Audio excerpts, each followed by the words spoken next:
देखो गोटे छोट गेंडु गछरे केते सारा फूल फुटी जदि आपण मैंने भाव छोट गेंडु गछरु ढेर सारा फूल पाइबा चाहूँगी ताहले गेंडु गछर केमती कौन जत्न नेबे कौन खत देबे से सब विषय आज वीडियो रे आपण सहित शेयर करी। हे गार्डनर्स मु Gayatri welcome and welcome back to my channel Gayatri stream garden. देखंतु एठी गोटे छोट गेंडु गछ मोर अछि आ एही गेंडु गछरे एका बळकरे केते सारा फूल फुटी आउरी नुआ नुआ कढ़ मध्ये आसुछि देखि पारुथिबे 1 2 3 4 5 6 7 8 9 10 11 12 13 14 15 16 17 18 19 20 21 22 23 वर्तमान पर्यंत एथिरे 23 टी कढ़ आउ फूल अछि। तो ए भलिया बे आपण जदि आपनक गछरु बहुत सारा फूल पाइबा पई चाहूचंती ताहाले से गछर केमती कोन जत्न नेबे आ कोन खत देबे चलंतु देखिबा। ए जो गेंडु गछटी देखुचंती ई होउची माया वेराइटी गेंडु गछ। जदि आपण पाखरे देसी अछि माया वेराइटी अछि इनका अछि ताहले से सब गछरु आपण ए भलिया बे ढेर सारा फूल पाई परिबे। जाफरी गछरु मध्ये आपण ढेर सारा फूल पाई परिबे। प्रथमे तो जदि आपण गेंडु गछरु बहुत सारा फूल पाइबा पई चाहूचंती ताहले ताकू वर्तमान आपण पूरा दिनर खरारे रखंतु जहा फल रे कि गछर ग्रोथ भल होई परिबो सेथिरे कोनसी प्रकार पोक लागिबे नाही आ हो गछरे बहुत सारा कढ़ आसीबो फूल मध्ये फुटिबो। एहा सहित गछकू आपण पानी सफिशिएंट दियंतु। जो गेंडु गछ थाए तार माटीटी सुखिला रहिले ताहार पत्र गुड़िक सुखी जाइए और धीरे धीरे करके गछ खराब होगा लगी था। देखंतु जदि आपण पानी न देबे ताहले ए भलिया बे गछर पत्र हळदिया पड़िबो आ तापरे पूरा जळी जिवो जहा फळे कि धीरे धीरे गछ मध्ये आपणकर नष्ट होई जिवो सुखिकी आ सेतिरे फूल आसीबो नाही। तेणु गछर माटी को सबु बेले हल्का ओदा रखंतु बेसी पानी मध्ये देबे नाही। जदि गेंडु गछ को आपण बेसी पानी देबे ताहले मध्ये आपणक गछ गुड़िक खराब होई जिवो। एहा सहित गेंडु गछर आपण टाइम टू टाइम पिंचिंग करंतु। जेतेबेले आपण गोटे छोट गेंडु गछ आनिकी लगौछंती सेतेबेले तार पिंचिंग करंतु जहा फळे कि सेतिरे नुआ नुआ डाळ आसीबो आ गछटी आपणकर जेते बुसी हेबो सेतिरे जेते अधिक डाळ आसीबो आपण सेतिरु सेते अधिक फूल मध्ये पाई परिबे। एठी देखंतु जेउ गछरे वर्तमान फूल फुटिची आ एई गछ एही दुईटी गछटी को मु एका समय ही नर्सरी रु आनिथिली आ से गछटी रे मु पिंचिंग करिथिली 2 रु 3 थर किंतु एई गछरे मु पिंचिंग करि पारि नथिली जहा फळे कि एथिरे मात्र 2टी डाळ आसीची आ एथिरे 2टी ही फूल आसीची। किंतु ए गछरे मु 3 रु 4 थर पिंचिंग करिथिली जहा फळ कि एथिरे बहुत गुडी डाळ आसिला गछटी अधिक बुसी हेला आ एते सारा फूल एका बेलके फुटिला। तो सेही भलिया बे जदि आपण गछर पिंचिंग करिवे ताहाले आपणक गछरे ढेर सारा डाळ आसीबो आ ढेर सारा फूल मध्ये आसीबो। गेंडु गछ आपण लगेइछंती किबा गेंडु डाळ लगेइछंती तार उपरु मात्र 2टी किबा 3टी पत्र को ए भलिया बे मूळरु आपण छिडै नेबे जहा फळ रे कि जेउ छिडै थिबे आपण जेउ जगारु ता तळको जहा भी सब गंठी एरिया रहिबो सेइटु सब नुआ नुआ डाळ आसीबो। एठी देखि परथिबे नुआ नुआ करिके डाळ आसुची तो ए भलिया बे नुआ नुआ डाळ आसीबो आ आपणको गछटी बहुत अधिक बोसी हेबो सेतिरे बहुत सारा कढ़ मध्ये आसीबो। गेंडु गछरे या छडा वर्तमान आ किछि प्रॉब्लम मध्ये देखा जाय थाय जेमति कि एथिरे जौ पोक लागि थांती एहा सहित किछि नाली रंगर बुढ़ियाणी लागि थांती जहा कि गछरे से माने पूरा बसा करि देई थांती गेंडु गछर पत्ररु सब रस शोषि नै जाय थांती जहा फळे कि धीरे धीरे करिके गेंडु गछटी पूरा जळी जाय थाय गछ गुडीक मरि जाय थाय सेतिरे फूल आसे नाही। तो सेति पई आपण वर्तमान गछरे ऑक्टारा किंबा परफेक्ट नंबर 1 जो इंसेक्टिसाइड अछि ताहार स्प्रे करि परिबे। जदि गछरे पोक लागि छंती ताहाले 5 दिन रे थरे लेखे एही सब इंसेक्टिसाइड रो स्प्रे करि परिबे। जदि आपण चाहूचोदी कि आपनक गछटी हेल्दी रहू एथिरे कोनसी पोकंकर अटैक न हेउ ताहाले प्रति 7 दिन किंबा 10 दिन गोटे थर आपण जदि किछि नीम ऑयल स्प्रे आपनक गछरे करिवे ताहाले आपनक गछटी एई भଳି भाबे हेल्दी भाबे ग्रो करिवो। एथिरे कोनसी प्रकार पोक मानकर अटैक हेबो नाही। जौ पोक होंतु किंबा नाली रंगर बुढ़ियाणी होंतु केउ माने भी आपनक गछको खराब करि परिबे नाही। मु मध्ये देखंतु 7 दिन गोटे थर मो गछरे नीम ऑयल स्प्रे करि थाए सेति पई मो गछ केते हेल्दी भाबे ग्रो करूछि आपण माने देखि पारुथिबे। एथिरे आपण देखिबे गोटे भी पोक एही गछरे नाहंती। तो ए भଳି भाबे जदि आपण नीम ऑयल आनी पारु नाहंती किंबा आपण पाखरे नाही केउटु पाउ नाहंती ताहाले आपण प्रति 10 दिन गोटे थर किछि निम पत्र को बाटिकी तार रस को छाणी करिकी ताको आउ किछि रे पानी रे मिसेइकी गछ ऊपर स्प्रे करंतु ताहा मध्ये पोक माननकु आपणक गछरु दूरेई रखिबो। जेहेतु निम पत्र बहुत अधिक पिता हेइ थाए सेति पई सेई निम पत्र स्प्रे करबा द्वारा आपणक गछरे कोनसी प्रकार पोक लागिबे नाही। देखंतु ए गछर तळु ऊपर पर्यंत ढेर सारा कढ़ भरी हिकी अछि। तो ए भଳି भाबे फूल पाइबा पई हेले ए सब जत्न आपनको नेबा पई पड़िबो। एहा सहित प्रति 15 दिन गोटे थर आपण गछ को आपन किछि खत मध्य देबा पई पड़िबो।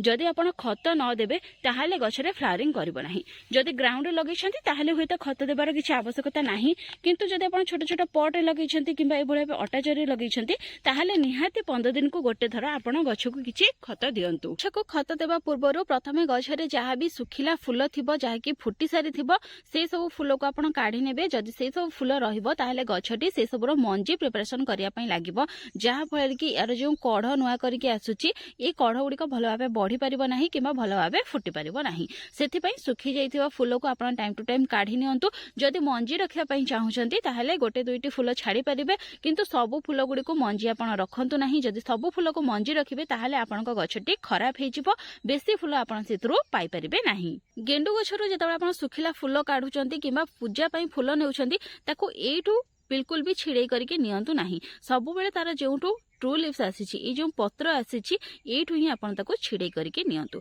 जदि एठू छिड़े करके नै जिबे ताहाले ये धीरे धीरे सुखिबा पई लागिबो आ ए डाळटी पूरा सुखी जिवो, एथरे कढ़ किंबा फूल आसीबो नाही। जदि याको आपण एठी ट्रू लिव्स बा ए जो ओरिजिनल पत्र पाखरु छिड़े करके नेबे ताहाले एठू नुआ नुआ डाळ आसीबो आ पुणी थरे सेतरे फूल फुटिबा पई लागिबो। गछरु बासी फूल काढिबा सहित गछरे जहा भी सुखिला पत्र अछि किंबा हळदिया पत्र अछि एई सब को मध्य गछरु रिमूव करि नियंतु, जहा फळ कि ए गुडी को सब गछ अजर्था एनर्जी टाणिबे नाही। आमे जहा भी सब खत देबा से सब गछर ग्रोथ रे ही भल भाबे काम करि परिबे।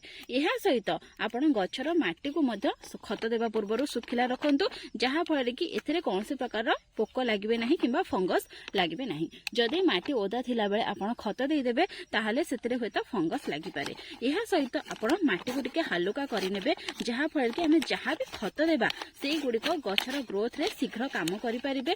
से गुडी को भल भाबे माटी रे मिक्स हे पारिबे आउ सेथिरे जो जहा भी न्यूट्रिएंट्स थिबो से गछर चेर पर्यंत भल भाबे पहुंची पारिबो। ए भय भाबे हल्का हल्का मात्र माटी को हालुका करि नेबे, बेसी गहिर को माटी खोलिया दरकार नाही। जेमति कि अल्प अल्प चेर नजर आसीबो से भय भाबे माटी को आपण हालुका करि नेबे। गेंडु गछरे प्रति 15 दिन थरे लेखे आपण एही खत को देई परिबे। एठी मो 2 मुठी गोबर खत नेछि आ 2 चम्मच सोरस पिडिया नेछि। गछटी जो मोर अछि से 5 केजी गोटे अटा जरे लागिछि, तो सेथि पई मु एतिकी खतर व्यवहार करिछि। आपण आपणक पॉट हिसाब रे आ गछर ग्रोथ हिसाब रे खत को कम बेसी मध करि परिबे। एही खत को भलो भाबे मिक्स करके मु एही गछर चारि पट रे देई देबी। गछर मूल रे लगै करके बिल्कुल भी खत देबे नाही। सब बडे गछ ठारू किछि डिस्टेंस रे ए भयाबे तार चारि कड़े ही आपण खत देबे। जदि आपण पाखरे सोरस पिडिया नाही ताहाले केवल आपण गोबर खतर व्यवहार करि परिबे। जदि गोबर खत नाही ताहाले ता बदल रे आपण परिबा चोपार खत किंबा पत्रर खतर मध्ये व्यवहार करि परिबे। गेंडु गछ को सेमिति किछि स्पेशल खतर आवश्यकता नाही। आपण ताको जहा भी अल्प बहुत खत 15 दिन गोटे थरा लेखा देई देबे, सेइत्रे मध्ये से बहुत सुंदर भाबे फ्लावरिंग करिवो। जदि ए सब खत किछि आपण पाखरे पाउडर फॉर्म रे नाही ताहाले आपण परिबा चोपा को किछि लिक्विड करिकि बा तार गोटे लिक्विड फर्टिलाइजर बने कि मध्ये आपण गेंडु गछ को देई परिबे। से मध्ये गेंडु गछ रे फूल आनिबारे बहुत अधिक मात्रा रे सहायक होइथाय। गछ को खत देई साला परे एथिरे पानी देबा पई बिल्कुल भी भूलंतुनी। जेहेतु माटीटी सुखिला थिला तेणु जदि आपण पानी न देबे ताहाले जेमति कि कहिछि मु यार पत्र सुखिबा पई लागिबो आ धीरे धीरे करके आपनका गछ मध्ये खराब हे जाय पारे। सेति पई खत देई साला परे गछ को आपण भलो भाबे पानी मध्ये देई देबे। तो गछ को आपण बहुत सहज रे प्रोपेगेट मध्ये करि पारिबे। यार छोट छोट डाळरू नुआ नुआ गछ मध्ये प्रस्तुत करि पारिबे। देखंतु गोटे गेंडु गछर छोट गोटे डाळ काटिकी मु ही गेंडु गछटी को लगेइथिली आ एथिरे वर्तमान फूल मध्ये फुटिया पई लागि गलानी। जो गेंडु गछर आपण डाळ नेबा पई चाहुचंती तार जति मात्र 2टी किबा 3टी गंठी एरिया थिबा डाळ आपण चूज करिवे ताहाले से मध्ये ग्रो हे जिवो। जदि सेई डाळ रे फूल आसीथिबो से फूल को आपण काढी नेबे। जदि कढ़ भी आसीथिबो से कढ़ को मध्ये आपण काढी परिबे। जदि भी कढ़ रखुचंती ताहाले मध्ये किछि असुविधा नाही, किंतु गछटी रे चेर आसी गला परे से कढ़ को आपण काढी नेबे। जदि से कढ़ रहिबो ताहाले सेतिरे भलो भाबे फूल फुटिबो नाही। ए भଳି भाबे देखंतु गंठी एरिया तळक ही आपण कट करि नेबे। गंठी एरिया पाखरे जहा भी पत्र अछि से को काढी नेबे। मात्र गोटे गंठी एरिया रु ही आपण पत्र काढी नेबे। बेसी किछि यार पत्र काढिवार आवश्यकता नाही।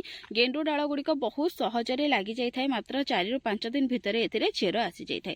ए गेंडु डाळ को लगाय पाई मु एठी पुराना माटी नेइछि, जेउतरे कि बाली माटी आढी कि अछि आ अल्प किछि अगाडी मध्ये आढी कि अछि। पुराना किछि गछ एथिरे लागिथिला त आपण एको प्लेन माटी रे लगाय परिबे, बाली रे लगाय परिबे, कोकोपीट रे लगाय परिबे आ पानी रे मध्ये लगाय परिबे। ए भळे मात्र गोटे ଗଣ୍ଠି ଏରିଆ ଯେମିତି ମାଟି ଭିତରକୁ ରହିବ ବା ସଏଲ ଭିତରକୁ ରହିବ ସେଭଳି ଭାବେ ୟାକୁ ଲଗେଇଦେବେ। ମାତ୍ର 3 ରୁ 4 ଦିନ ଭିତରେ ଏଥିରେ ଚେର ଆସିଯିବ ଆଉ 15 ଦିନ ଭିତରେ ଏଥିରେ କଢ଼ ଆସିକି ଫୁଲ ଫୁଟିବା ପାଇଁ ମଧ୍ୟ ଲାଗିବ।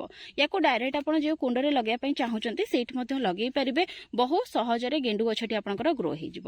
ମାୟା ଭେରାଇଟି ହେଉ, ଇନକା ଭେରାଇଟି ହେଉ, ବାରମାସୀ ହେଉ, ଯେକୌଣସି ଭେରାଇଟିର ଗେଣ୍ଡୁର ଡାଳକୁ ଆପଣ ଏଇଭଳି ଭାବେ ବହୁତ ସହଜରେ ଲଗେଇ ପାରିବେ ଆଉ ଗୋଟେ ନୂଆ ଗଛ ଆପଣ ପ୍ରସ୍ତୁତ ମଧ୍ୟ କରିପାରିବେ।